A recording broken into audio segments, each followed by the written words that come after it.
Les États-Unis sont à nouveau touchés par un phénomène météorologique inquiétant. Après la tempête hivernale du siècle, c'est maintenant une très violente tempête qui approche du pays et en particulier des côtes californiennes. Les conséquences pourraient être dramatiques, dit-on. On parle de pluies torrentielles, d'inondations exceptionnelles et de pertes humaines probables. L'état d'alerte est donc lancé. Éric Destiné.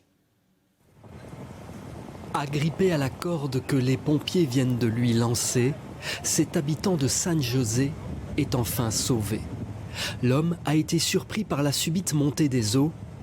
Il est désormais aux mains des secouristes, frigorifié, mais en sécurité. D'autres n'ont malheureusement pas eu cette chance. Près de Sacramento, au moins une personne a perdu la vie lorsque sa voiture a été submergée par les flots dans cette prairie au bord de la route. Dans la région de Californie la plus touchée, le toit de cette station-service, au sol, témoigne aussi de la violence des vents. Trees falling down, vineyards being torn apart, vehicles stranded and people lost. It's a sad situation. Vue du ciel, voici la très large tempête qui touche l'ouest des États-Unis.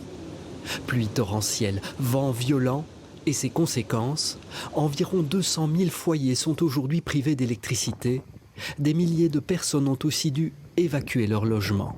We get home last night and first thing we did was pack our stuff off the floor and all the important stuff, gather it, get some luggage ready just in case and get some sandbags for the possible evacuation.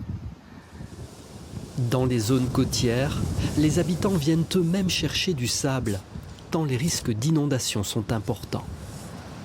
Yeah, we're scared. We're getting more sandbags and just buckling down the best we can. La Californie a émis des alertes de tempête pour ce jeudi. 6 millions de personnes sont concernées.